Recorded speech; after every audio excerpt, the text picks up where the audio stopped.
29 na Indonesian citizen na umano'y empleyado ng isang pinaghihinalaang Philippine Offshore Gaming Operators o POGO Company ang nirescue ng Presidential Anti-Organized Crime Commission o PAOC at ng mga kawani ng Embahada ng Indonesia kagabi mula sa kanilang tinutuluyan sa Canlaon Tower, Pasay City.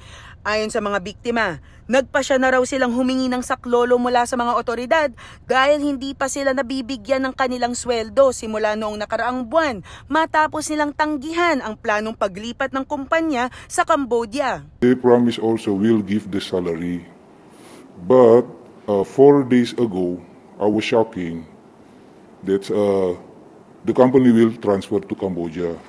They said, oh, tomorrow, until there is no ending. That's why today we was going there, we went there, but still the same, tomorrow, and I don't have my rights right now. Dagdag pa ni alias Satria, ang mga pumayag na sumama sa Cambodia, nasahuran na.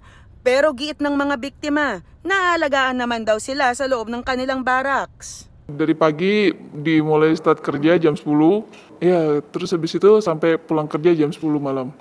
Untuk makanan datang setiap harinya catering. Ang problema, tourist visa pa ang alam nilang nakatatak sa mga pasaporte nila at hindi na nila alam kung ano na ang nangyayari.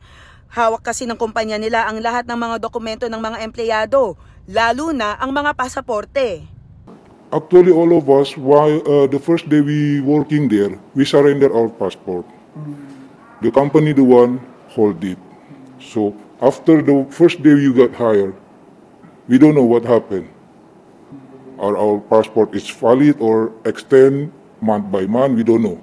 Karamihan sa kanila, mas gugustuhing bumalik na lang ng Indonesia, pati na rin maibigay sa kanila ang sweldo nila.